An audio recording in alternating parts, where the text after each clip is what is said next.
ba tayo yumaman ng hindi masyadong pagod? Nung araw kasi, para yumaman ka, kailangan magpagod ka ng magpagod.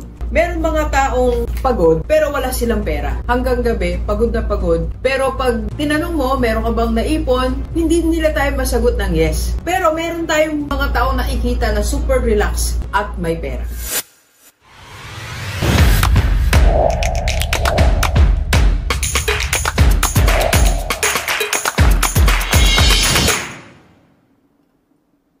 Nakita yung difference?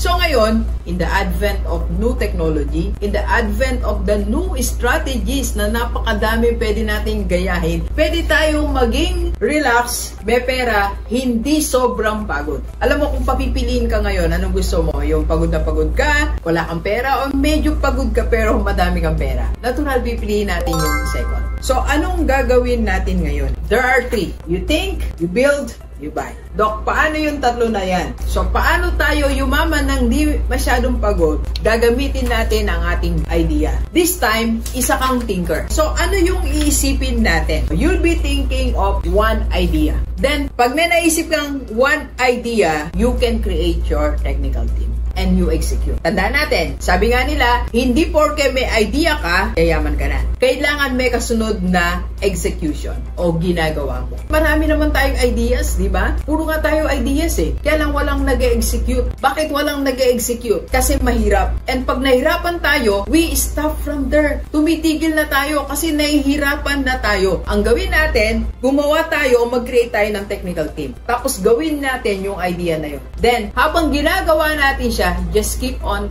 adjusting.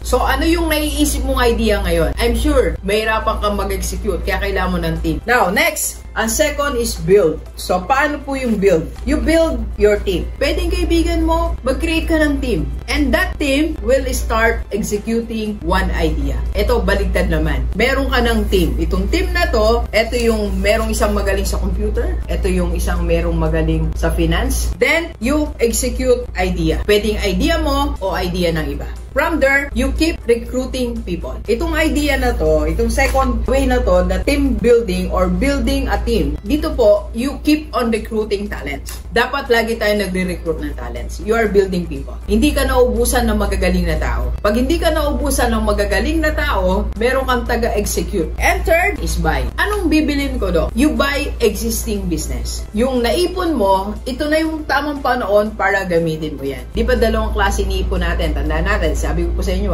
so that's for your emergency fund and nandyan yung retirement nyo. Huwag nyong galawin yan. Sinasabi kong naipon, ito yung pang-venture nyo talaga sa business. So for example, dyan sa barangay nyo, merong talagang umuunlad na milk tea, talagang matagumpay siya. Tapos meron ka naisip na idea, so offeran mo, sabihin mo, dagan ko yung capital mo para meron kang machine na ganito, para makapag-branch out ka. Bigyan mo kang 20% na share. Gilibers, yan po ang tatlong pwede natin gawin to become rich. Para tumalon tayo mula dun sa pagod na walang pera, punta tayo dun sa hindi masyadong pagod pero may pera. Sa pamagitan ng think, build, and buy. Let's go, let's go! Kape po tayo, kape po.